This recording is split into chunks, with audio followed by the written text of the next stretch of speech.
always talk about external threats to a company. Insider threat is the reverse. So it's somebody that's already on the inside, so technically could already have a privileged account. It can be, divulging of proprietary information. It could be the compromising of or the leaking of credentials. So Mike, you were reading an article about insider threat and insiders taking information with them out of the company. Can you tell us a little bit more about it? Yeah. Information Security Magazine recently did a piece on some surveys that were performed in Europe where they took a sample of about 4,000 people and asked them about their willingness to leak or sell corporate data or access. And there were some interesting points that came out of that study. Of those surveyed, about 30% had purposely sent data outside of their organization at some point in time, and about 15% of those responding had taken business critical information with them upon exiting the business. So when you start looking at employee turnover, particularly of individuals that have privileged access, that have broad access inside of an organization that can take that type of information, that does become a significant concern. Interestingly, about 60% of the people that took that business critical information, so about 7-8% of responders had planned to use that information in their next job. So how do you protect yourself against somebody who now doesn't work for the company and has absolutely no loyalty to that company when they leave?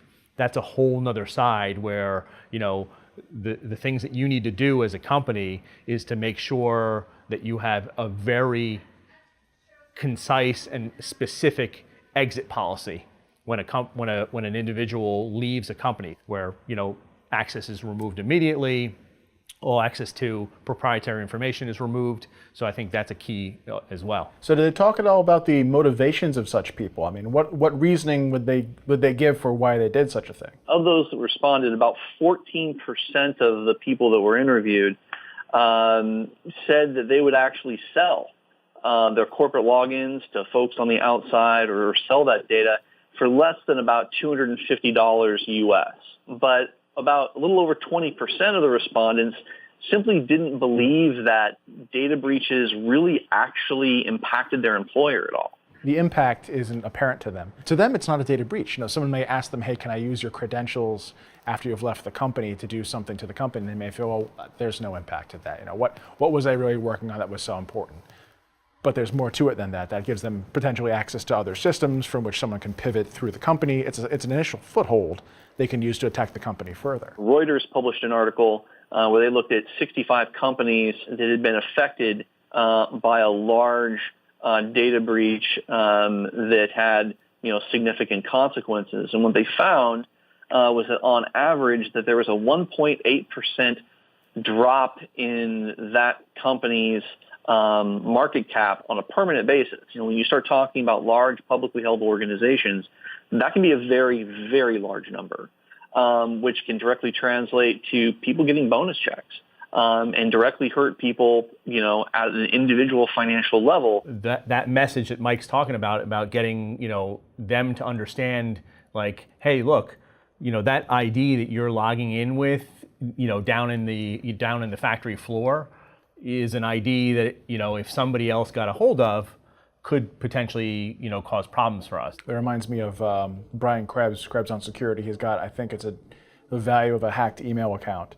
And that's the sort of thing I would show to one of those people and say, look, you may not think there's anything valuable in your email accounts. And by the way, I think most people do have something valuable, which is access to all their other accounts, which is you can get with a password reset. Right. But to show them that there's something more to it than what they think, their personal correspondence or the jokes that grandma sends them, that there's actually something worth keeping safe, even in their own personal email and certainly in their corporate email. Right. Yeah.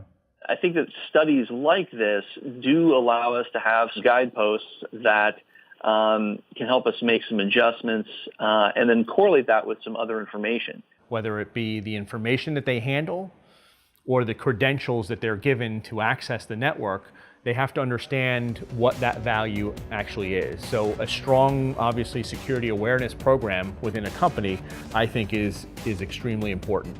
I had a story that I ran across, and I think this is probably one that anybody who pretty much turned on their machine in the last couple of days probably ran across. But it's a new vulnerability that was released just actually yesterday on May 1st.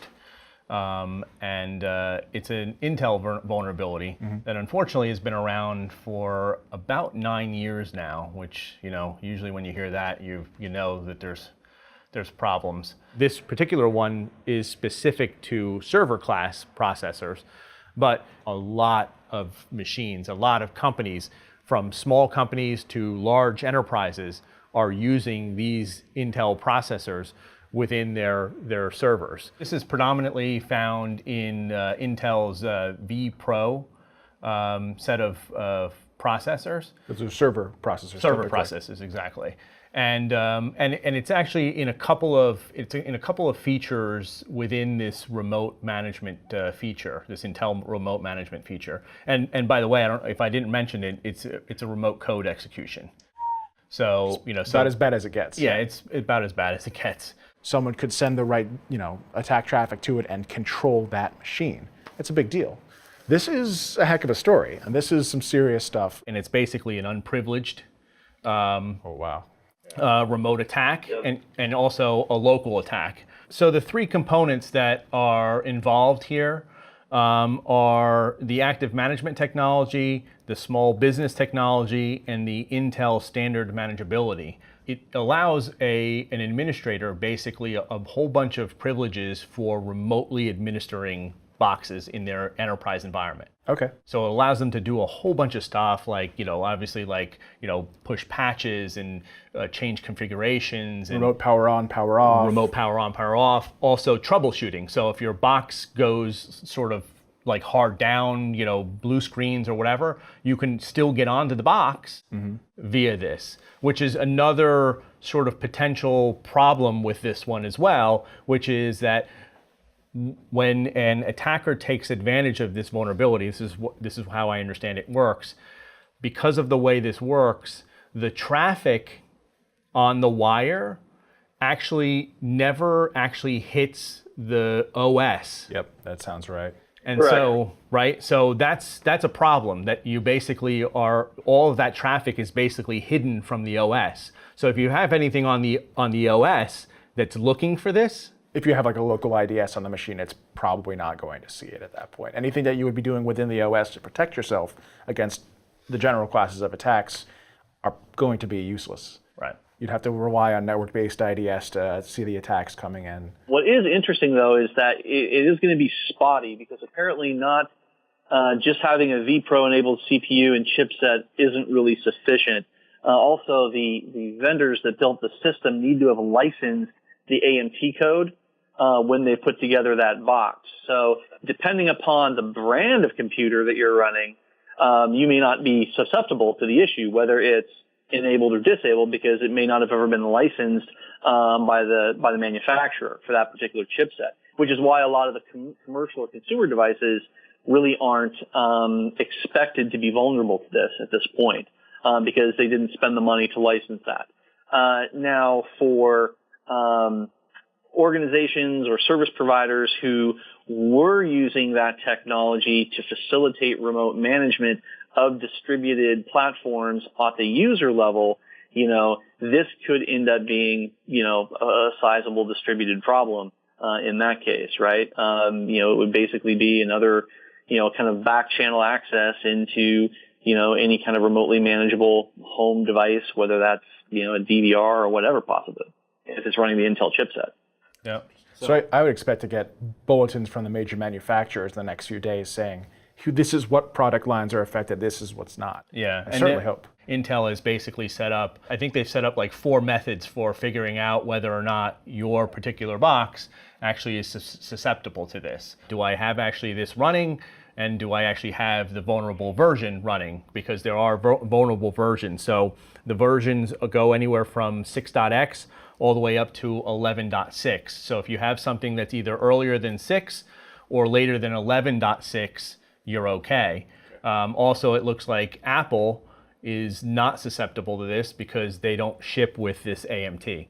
Is there any evidence that someone was exploiting this bug in the wild, either currently or historically? Because if someone knew about it, they could use it pretty much with abandon without anyone detecting it. Right. Yeah. And that's a great question. I mean, it's something that obviously now that this has come to light, I think people are going to be looking for this and probably trying to go back to see whether or not there's any evidence of this.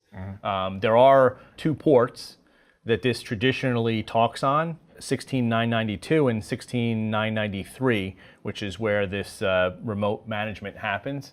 So you can go out and look for, I think that's actually one of the methods for looking to see whether or not you've got this running, is to see if you've got traffic on these two ports. Although I did read the SANS ISC article, and they mentioned about 6 ports. And I was going to mention that. So it looks like the list, so some of these initial stories only list 2 ports, but it appears that there's an additional set of ports. So it sounds like the current fix for this is to disable the software within the operating system that allows the remote management. Right. We should break that ability to dive into the OS and make those sorts of changes. One thing to also point out, though, is that this is a firmware update. So this isn't a software push.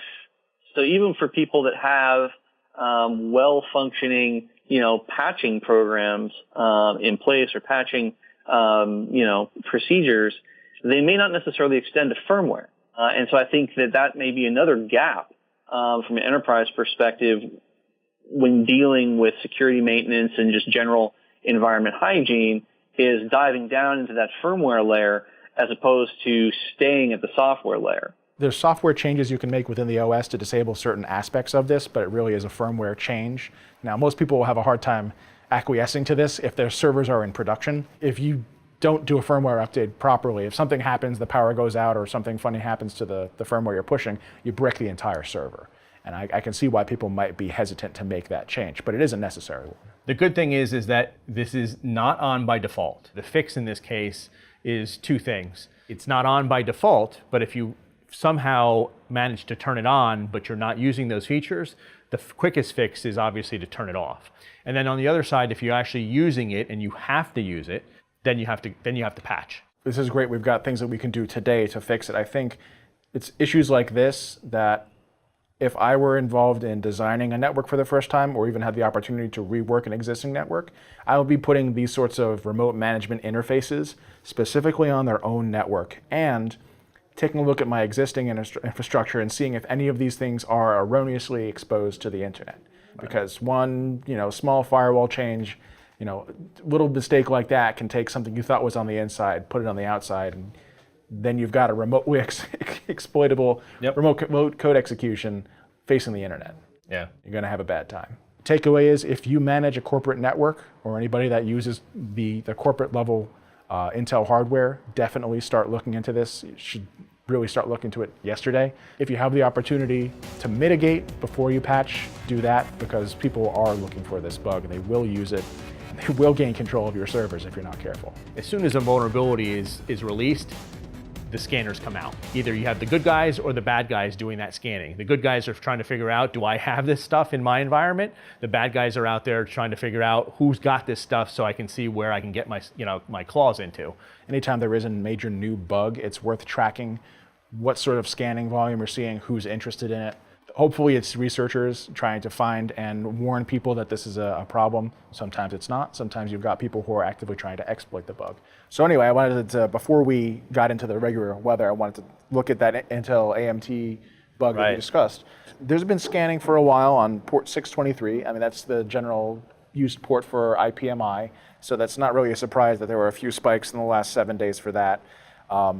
When you see in this last section here on the right you see a huge spike in port 16922, which was the first port that was reported, as the vulnerable one that most people were looking at. And you can see that it's a huge spike. Went up to, it looks like 5,500,000. 16992. Yep. 16992. So definitely some interest in that, as well as a small amount of interest in 16993, which was that secondary port that was mentioned in that report as well. Right. The rest of them really don't have any significant increase in the number of scan flows in that time period.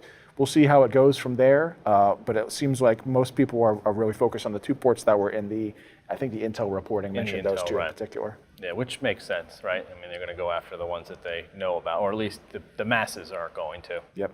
I'm not sure it's going to have quite the volume that the IoT stuff have, because that's been dominating for, I want to say, years at this point. Yeah.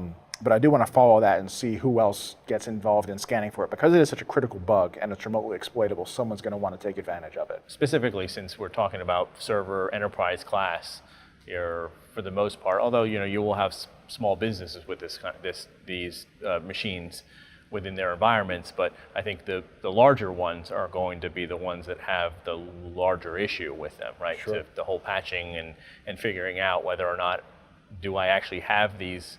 And I guess the bigger question is, has somebody taken advantage of it while I wasn't looking? It's a very good question. Yeah. So I think that graph there showing that scanning is indicative of the scanning that I think is going to continue to happen for people looking out there to see whether or not this is something that I can exploit. And then once I do, what can I do with it? Absolutely. So to take a look at the most probed ports, there are a few surprises in here that I thought were kind of interesting. 23 and 22, as usual, hold the top spot. 1433 MS SQL Server actually has an interesting spike, and we can see why that happened later on. 7547 is that TR069 bug that we've been watching for a while. 3389 would be remote desktop protocol. That one's gone up by 4 spots. 445 is SMB. 1911 is that Niagara Fox stuff, the Tritium, Niagra AX, Tritium Fox protocol.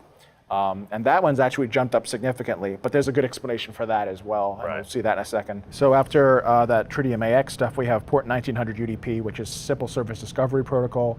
And as we know, that's commonly used for reflective denial of service attacks. So usually the reason people were scanning for that is to start building a list of those servers they can bounce traffic off of for both reflection and amplification of traffic. Yep. And 5358 is actually kind of interesting. That was the Hajime scanning that we saw before. I actually reached out to the person from Radware who was doing that article. He explained that that port is actually kind of interesting, and it was actually being used for exploitation. I think we had made an assumption it was some sort of Windows-specific port back in the day, but it turns out that was actually an exploitation method, so interesting stuff. Yeah. Most sources probing, 23 is still at the top, 7547 is in second, and that's probably due to Mirai activities or Mirai clones. The amount of ICMP is kind of interesting. Maybe there was a major internet event that we should be aware of. I know there was some BGP hijacking that took place in this past week. It was kind of interesting. Yeah. A bunch of, let's just say, financial services were routed through Rostelecom. Yep. And there's no real explanation for that as of right now. If someone tries to connect to a server, the server may return back, instead of a closed session, like you can't connect here, they may return something back like an ICMP error message. This host couldn't be found. This network couldn't be routed to. Things like that. So it gives you an idea of the status of the internet itself in some cases. 33 ICMP is, that's an error code ICMP type for destination not found, I think.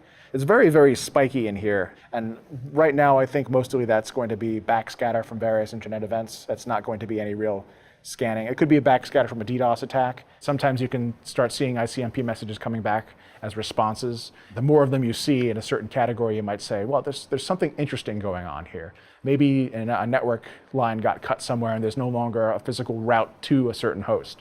Maybe I want to know about that. Maybe it means someone's made a change to the network that wasn't authorized, So there's all sorts of things you can dig into.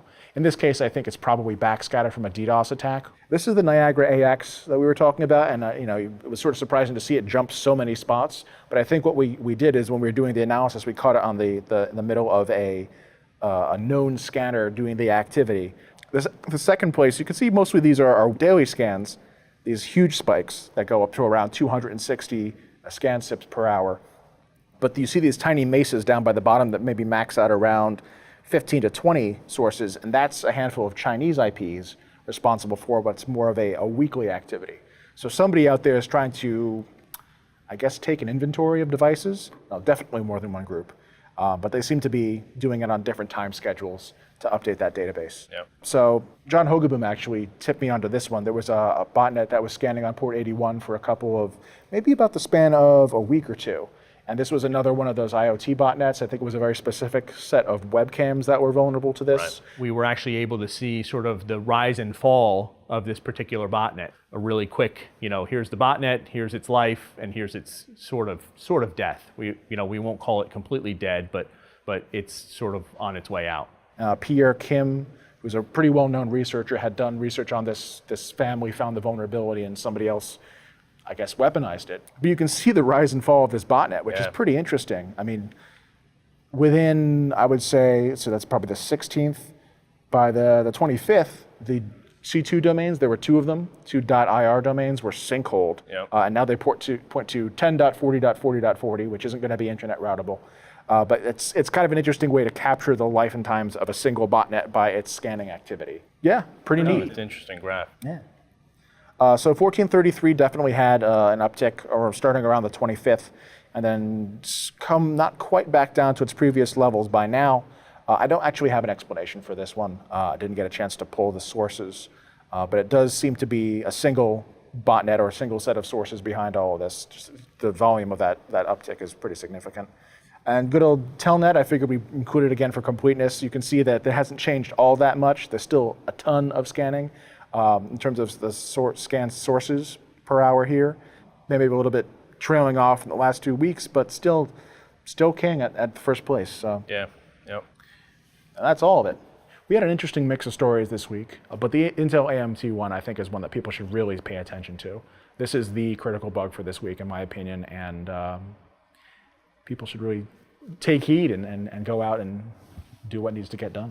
We have a pretty good visibility with the AT&T network. We're able to equate very quickly stories that come out about either vulnerabilities, new malware, new botnets, and start looking at it from a holistic internet perspective